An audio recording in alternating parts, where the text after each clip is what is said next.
Amendment passed.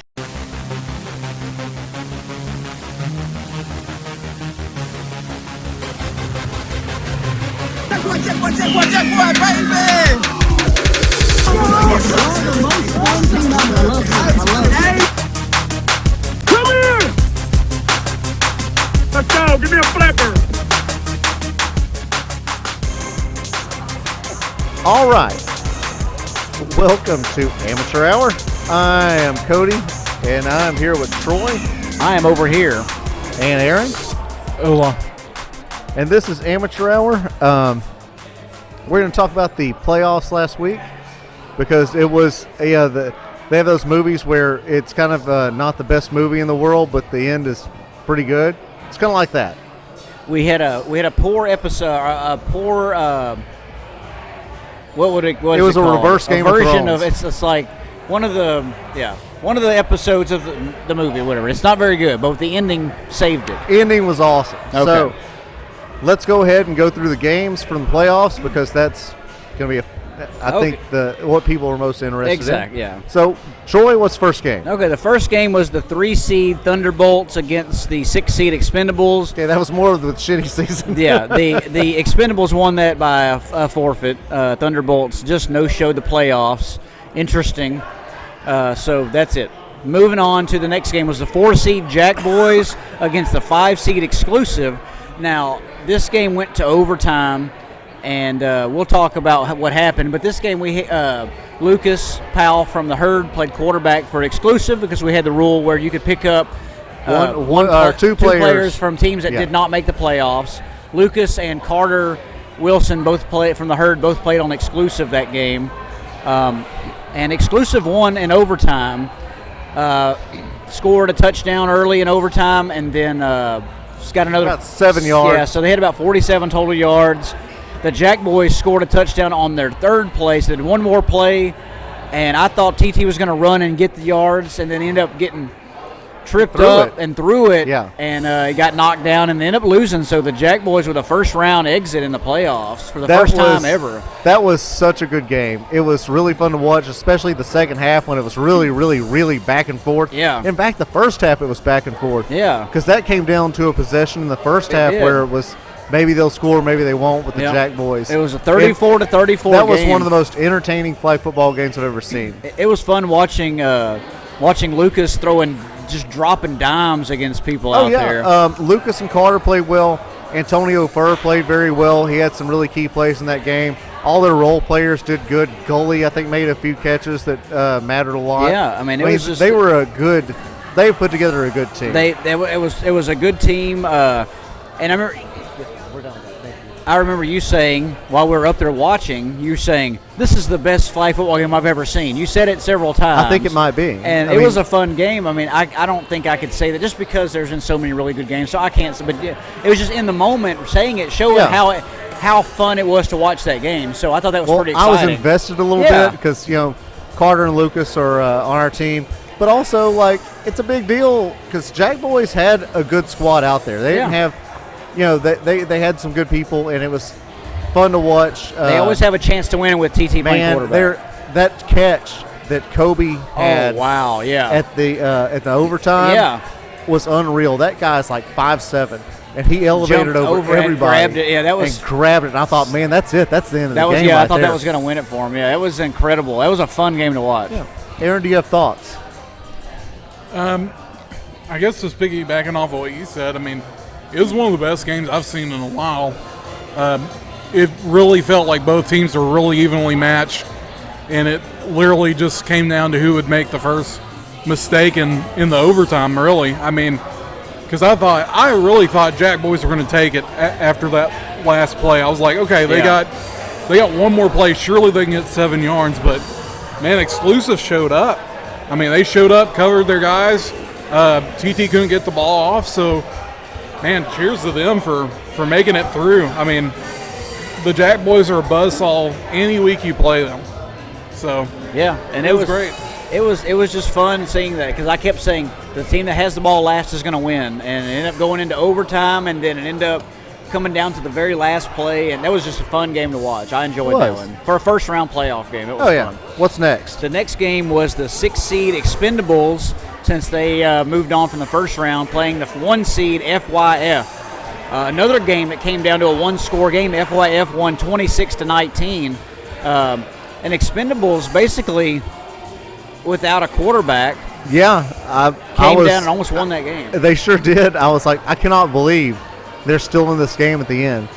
Now, they did play good defense. They had an answer for Chase, because Chase Boudreaux played quarterback for FYF, and he's very good. But they had an answer for everything on defense, and they played offense, even though Bowser isn't, to me, like a top-notch quarterback. He's a good dude and everything, good football player. He played a very intelligent game at quarterback and did the stuff he can do. Yeah.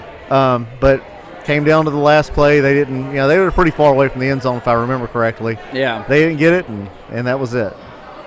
Aaron, do you have anything on that game? Just more or less kind of what you're saying. I mean, the difference is Green.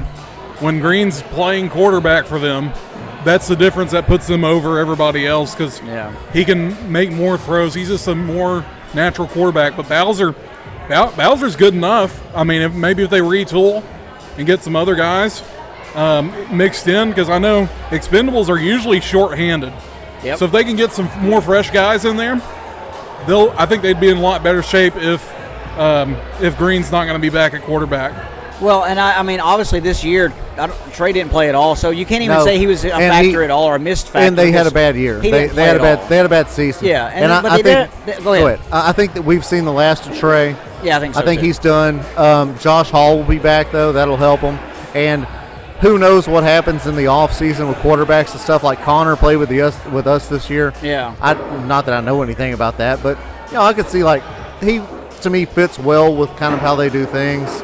Who knows? If they get a quarterback, though, and Josh Hall comes back, they're right back as a contender. Yeah, so that's what it comes down to is quarterback play. So the next semifinal game was Exclusive moving on, playing the 2-seed Hurricanes. Another game came down to a one-score game. Yeah. Hurricanes won 28-20. Exclusive had to come up with another quarterback. And Carter played quarterback that game because Lucas was gone. They played a little bit, and then they moved on from him. And I think they put him. I think they were kind of in. They went back and forth. And I think if they had Lucas for that game, they would have won. They might have won it. Yeah. That was a very good game too.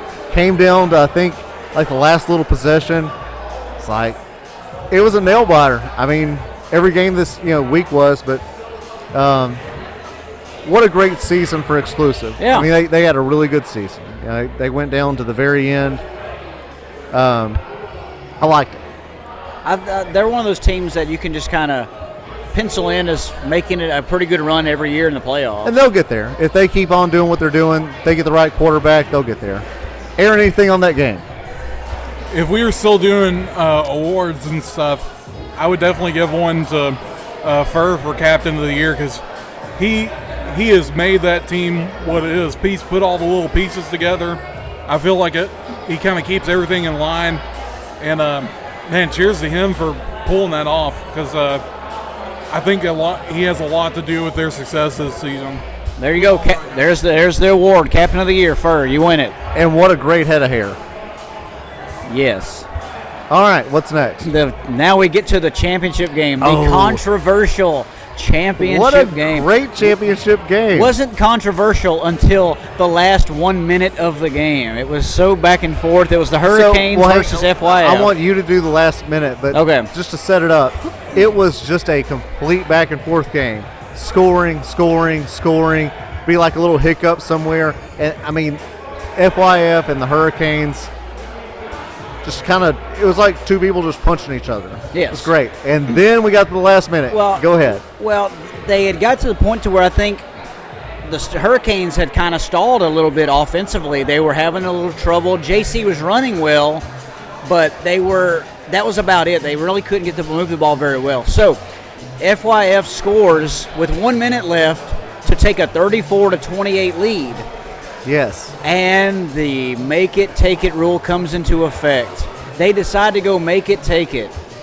And I don't know the reasoning. With about a minute left, With a minute right? left. Yeah. Exactly 1 minute on the clock. You have to get a 20-yard play to get a first down, or they get the ball wherever it ends.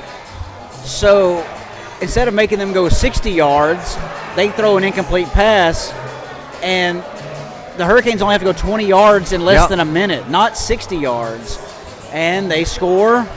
Cornell makes a great catch. Yes, on doing an out route in the end zone with 0 time left, because I think it was that was going to be the last play. That was totally it. And he does this deep out. JC hit him, and that was it. That was it. Like the buzzer's going off. That's game. 1 point. Shows you that. Well, actually, no. You know what they scored. They did have. And then who scored? They got an extra point. I don't remember. Well, because Cornell got the extra point. Yeah, I can't even remember now. I just know they scored. Right. Am I wrong? I don't remember now. That the touchdown or the extra point? I can't even remember now. It was so much going on. I can't remember because I was still just in shock that they did to make it take it. Yeah. I can't even really remember how it ended. But I just remembered it was they score. I think they had 1 play left. I think that may have been it. But the fact that you would take that chance. Yeah. And I asked afterwards, I said, what was the thinking on that? And JR said, it was a team decision. And I asked Chase, and Chase said, I didn't know we had to get a first down. Yeah. I mean, you don't just get the ball back and get another series. It's a 1-play thing, and it cost them a championship. You know, it cost them the championship. But JC to Cornell won the game. Or Carnell, sorry, his name's Carnell. Awesome game. Everybody played really well. FYF, I mean, those guys are extremely athletic, and they played a good game. Hurricanes, congratulations, guys. Y'all did great. I always like to see a veteran team win a championship, so congratulations. So, congratulations. It was fun. How many championships have they won, that team? Not the Hurricanes by name, I have to add it up. I won think 2 or 3. I went through the trophy case on the website because we keep track of who won what. Yeah. I think they've won like 4 or 5, maybe 6. Championships really? Well, championships and tournaments. Oh, I don't count. I don't count tournaments. Championships, I think 3 like 3, maybe. Yeah. But they're all on different teams, so maybe one day I'll consolidate Hurricanes, 409 boys, and take over. And Silverbacks. They never played in our league, but to be one thing. Well, Aaron, do you have closing thoughts on the season?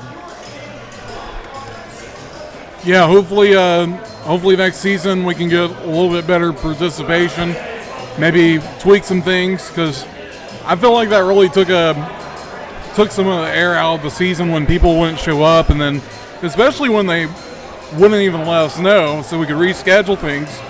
But the playoffs was awesome. I enjoyed every game of the playoffs this year. I wish every week was played like that. Instead of, if we could get games that are just that competitive every week, it'd be amazing.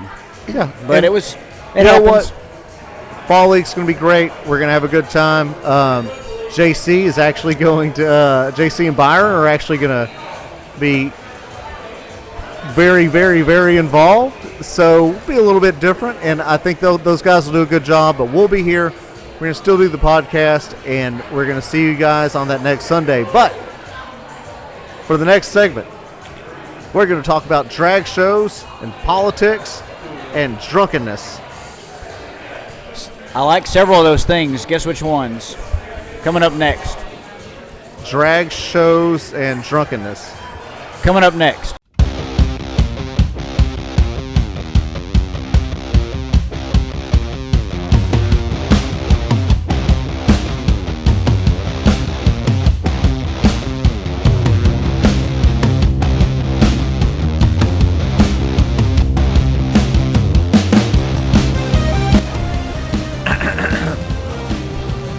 All right, welcome back. Aaron just saw a little ghost. I heard him laugh at it. Okay, so in this segment, something happened last week. The Speaker of the Texas House of Representatives, he's from our area, Dade Phelan. was speaking on the House floor, introducing people to speak, and he appeared to be rather intoxicated. He couldn't get his words together. He was doing doing worse than even I'm doing right now, or generally. So I looked into it because it was fascinating to me. I think his office said there was a medical issue. So today I spent copious amounts of time looking up articles about everything my little rabbit hole led down. So I'm going to tell you guys where I got with this rabbit hole, and then I'll let y'all react to anything you want to. Is that okay? Yeah. That's fine. Okay. So we'll start with the drunk episode. So very recently, a clip of Texas Speaker of the House has been making the rounds. From my assessment, at least, Dade Phelan was drunk. If you want to see it, go to YouTube and just search Dade Phelan. It's easy to find. His office said that he was either exhausted or there was a medical issue. I can't remember what, but it doesn't really matter for the purpose of this. Now, Ken Paxton is the Attorney General for Texas. Both of these people are Republicans. Recommended that Dade Phelan resign. That's odd because they're both from the same party, and Dade Phelan has boasted that he's led the most conservative session of Congress in history. So I thought, what is the deal with these two people? Because I remember there were these commercials where they're kind of attacking it. So here are my findings. Apparently there are several accusations against Ken Paxton. I'm only going to go over one of these, but there are several things he's being investigated for. And usually when somebody from your own party is investigated for something, you just say it's a witch hunt and go on, but this one's a little different. Yeah. So apparently Ken Paxton has this friend named Nate Paul. He's a wealthy Austin business guy. He donated $25,000 to Paxton's campaign in 2018. In 2019, Ken Paxton allowed, this is after Paxton was Attorney General, allowed Paul to access investigative documents regarding the searches of Paul's home and businesses by state and federal authorities. Ken Paxton also rushed through a written opinion that allowed Paul to delay foreclosure on his home, and then this Nate Paul guy helped Ken Paxton remodel his house and gave a job to a woman that Paxton was dating, who was not his wife. So, all right, it's kind of weird. Well, 8 whistleblowers came forward from Paxton's office and said that he used his elected position to do favors for a donor, which violates a whole bunch of laws. The whistleblowers were treated badly, and several of them were fired. 4 of them brought a lawsuit against Ken Paxton, and the lawsuit was settled for $3.3 million, which would be paid not by Ken Paxton, but by the taxpayers of Texas. So, in February, the legislature, which is led by Dade Phelan, refused to fund the settlement because they thought it's not fair for the taxpayers to pay for something this dude did. And then that lawsuit's now at the Supreme Court of Texas, and don't know what will happen with it. In April, the House, which is led by Dade Phelan, formed a committee to investigate the allegation against Paxton. This is about the time that the attack ads, I watch local news a lot because I'm boring.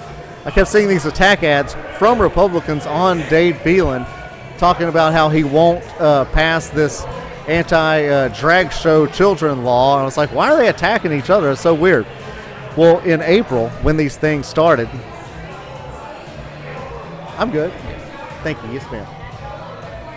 In April, when these things started, when they formed the committee, those ads started coming out against Dade Phelan, saying that he wouldn't protect the children by not letting them, passing this law against drag shows. The law eventually was changed a little bit, and I'll tell you all about that in just a second. So, the anti-drag law, so then I dug into that. It's like, well, why didn't they pass that law? I mean, these people are all conservatives, right? So the anti-drag law says certain sexually oriented performances prohibited.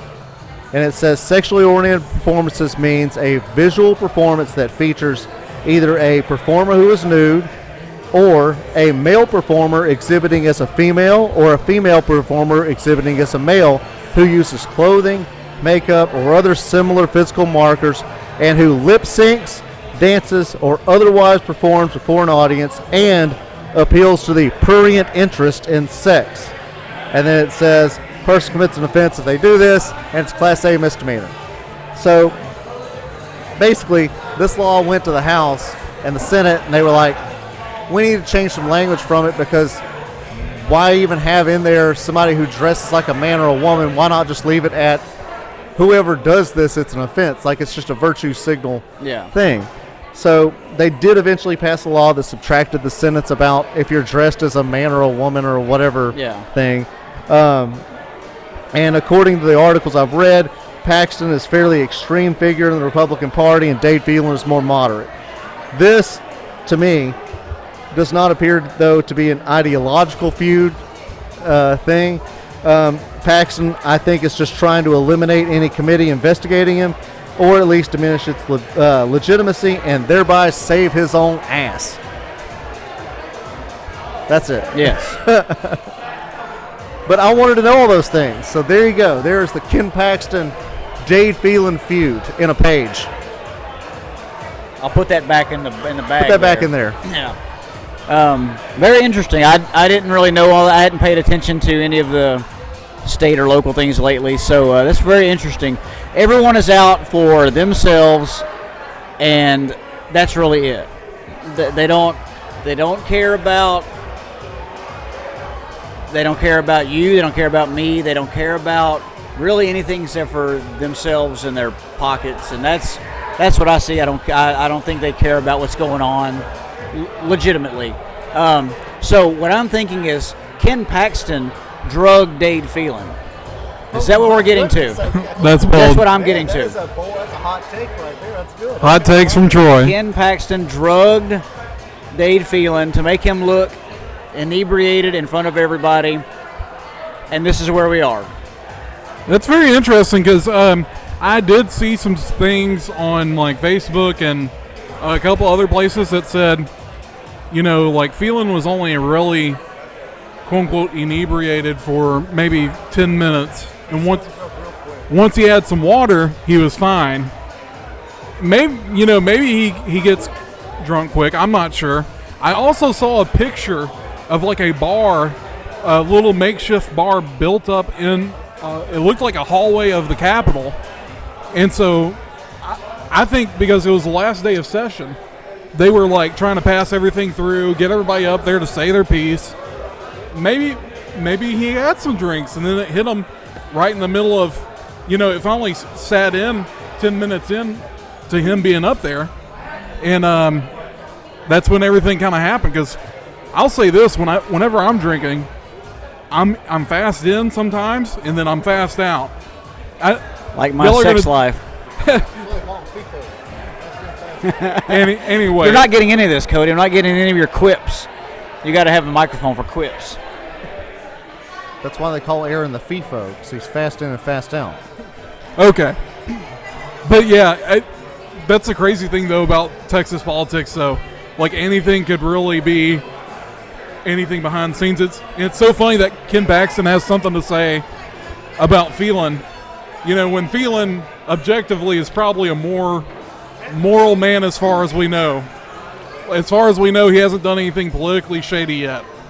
I don't think he's slept with like his intern or whatever that Paxton's done. I don't put anything past anybody. But you've like kind of opened up like a whole different thing about Texas politics, though, because there is that faction. It is conservative-led in the House and in the Senate. But the thing is, there's these group of Republicans that always work with the Democrats, and the argument from the, I guess, quote-unquote right, the more conservative folks like Strickland, who used to be in there, is why cooperate with these guys when you have all the power? It's kind of like another thing. Dade Phelan refused to eliminate, it was something about committee chairs. So in the past, committee chairs in Texas were split. You'd have some Democrats, when the Republicans were leading everything, that would have committee chairs so they could balance power. Well, a lot of people don't like that in the Republican side. And so there's a lot of things, if you're Ken Paxton or even, who's the lieutenant governor? Dan Patrick. Dan Patrick. All them guys don't like Phelan because he is the moderate. He really, truly is in some senses. He only does enough just to stay kind of where he needs to be, I think. And like you were saying, they're all playing their own little politic games, moving around. I just think it's so weird. If it was a medical thing, then why didn't we know something like Tuesday night or Saturday morning? Like, That's why it wasn't a medical thing. That's a medical thing where his BAC was a 0.20. Exactly. Yeah, and he needed medical attention to get his blood alcohol level down. yeah, Yeah.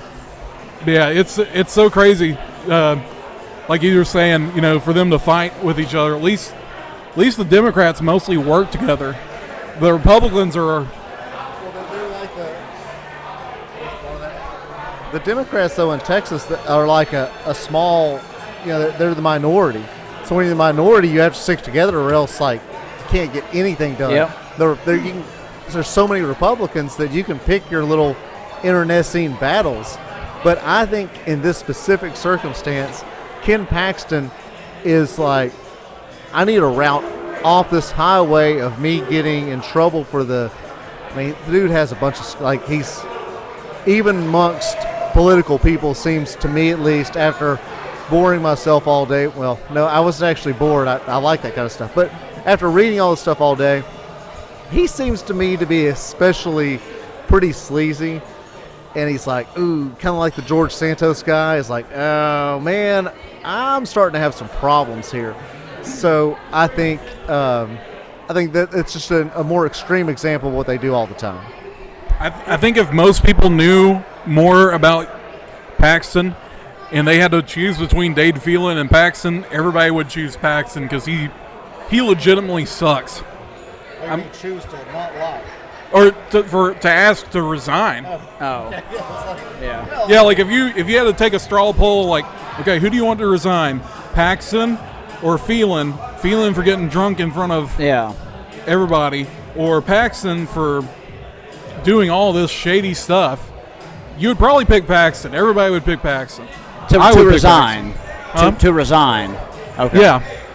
Well, also with all this going on now, they're gonna cut all of the flag football funding. And that was in the anti-drag package. Let me give you a more dire prediction, and this will lead into our next episode. They're going to cut ostrich funding. Not at this time. This is such a sensitive time for ostrich rights. Basically, it's 2024 right now with the nearly flightless bird runoffs and other stuff.